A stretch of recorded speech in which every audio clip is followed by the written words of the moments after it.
Já diz o ditado popular que até no altar é possível desistir do casamento. No Rio Grande do Sul, um homem não esperou tanto e rompeu o noivado poucos dias antes da cerimônia.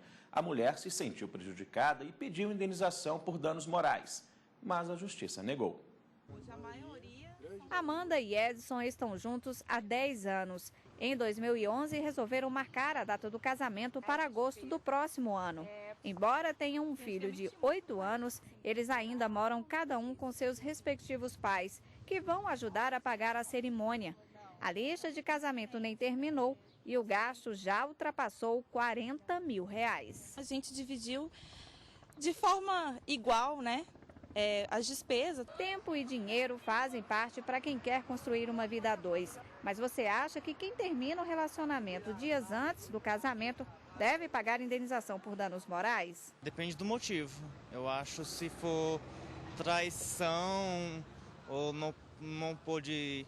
E se também o cônjuge não tiver condições de manter-se, acho que precisa. Creio que não, né? Fica meio estranho, né? Você pedir indenização porque está terminando algo. Senão tudo na vida vai ter que ter indenização, né? Eu acho que é mais do que justo, porque a coisa mais preciosa que tem na vida da gente é o tempo. E tem muitos homens que gostam de iludir as mulheres com mentiras e tal, e depois quer sair com o rabinho entre as pernas. Edson, noivo de Amanda, disse que o principal de um relacionamento é o sentimento.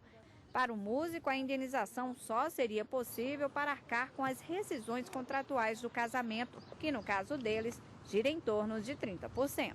Como foi um planejamento dos dois, né, creio que tem sim que haver uma compensação por isso. Sim, com certeza, acho que o mais justo é isso. Alguns juristas já consideram o noivado um pré-contrato e por isso a Justiça vem concedendo indenização, principalmente quando há prejuízo de ordem material. Após a formalização do noivado, os noivos começam a fazer despesas com vistas ao casamento. No momento em que você tem um rompimento do noivado,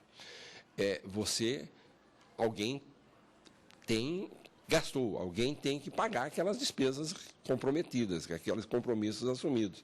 Ora, dentro desse contexto é que se pode pedir a indenização por danos materiais. Uma mulher na cidade gaúcha, Passo Fundo, ficou abalada com o fim do noivado. Ela conta também que depois disso, o ex-noivo apareceu em público com uma nova namorada e desconfia que ele já mantinha esse relacionamento enquanto estavam juntos e por isso ela teria sido traída.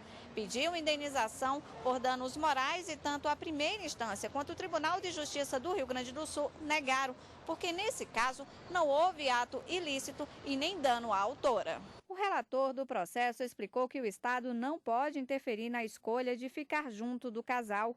Afirmou ainda que se todo problema amoroso gerar indenização, pode provocar um comércio de relações. Por isso, entendeu que a autora não teria direito à indenização. Relacionamento é amor. E amor não é dinheiro. Não cabe, por exemplo, se ele não me ama mais, se não está dando certo, por que ele teria que me pagar por não me amar mais? Bom, a gente vê na reportagem situações de noivos que acabam terminando o relacionamento. Mas e quando eles já casaram? Para falar sobre esse assunto, a gente recebe aqui no estúdio o doutor Fernando Assis, advogado especialista em direito da família. Doutor, boa tarde. Obrigado pela participação. Eu estava perguntando para o senhor do caso que aconteceu lá em São Paulo, o TJ Paulista acabou aceitando um casamento de um casal que teve a cerimônia nos Estados Unidos. Como é que funciona quando alguém casa lá fora para validar, ter uma certidão aqui no país? Todo casamento realizado fora do país, ele pode ser registrado, na verdade deve ser registrado junto aos cartórios que fazem o controle desse dado aqui no país, sob pena de não conseguirem produzir efeitos para terceiras pessoas, para aqueles que não compõem o relacionamento conjugal, marido e mulher. Esse registro, caso não venha a acontecer, vai obrigar exclusivamente aos dois, que obviamente desde a data da celebração, ocorrida onde quer que seja no mundo, já se obrigam aos deveres conjugais. Mesmo não tendo registrado num cartório aqui no país, quem casa lá fora, esse casamento tem validade legal? Tem validade. O que vai ser questionado é a extensão de sua eficácia. Em que sentido? Os efeitos não poderão ser produzidos para aqueles que não são o marido e a esposa. Então, caso um deles queira alegar no Brasil em seu benefício a condição de casado, é indispensável que se faça o registro desse casamento aqui no território nacional. A gente sabe que lá nos Estados Unidos existem alguns regimes que são diferentes dos aplicados aqui no país. Aí como é que fica essa situação? Sim. Nos Estados Unidos, a relação do casamento, do ponto de vista contratual, ela é muito mais nítida, é muito mais clara. Então, a todo casamento nos Estados Unidos, a gente pressupõe uma celebração de um contrato mesmo, onde as partes teriam uma boa amplitude de negociação com relação aos aspectos patrimoniais. O que seria do marido, o que seria da esposa. Aqui no nosso país, nós já temos 4 regimes de bens específicos, sendo o regime legal, o regime na ausência de outro eleito, o regime da comunhão parcial, e o máximo que a gente conseguiria fazer era optar por um deles pelo pacto antinupcial. Mas aí, por exemplo, lá nos Estados Unidos e em outros países tem regimes diferentes. Quando vem para o Brasil, tem que se adaptar à legislação daqui. Não necessariamente, porque o que existe é o pensamento segundo o qual, para o nacional, deve sempre haver uma interpretação que lhe seja mais benéfica, aquela que lhe seja mais interessante.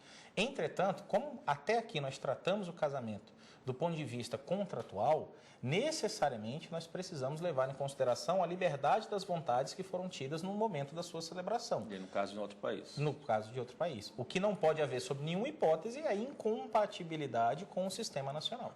E quando fala-se em divórcio desses casamentos que foram feitos lá fora, eles podem entrar, o casal pode entrar com pedido de divórcio aqui no país? Sim, sem problemas.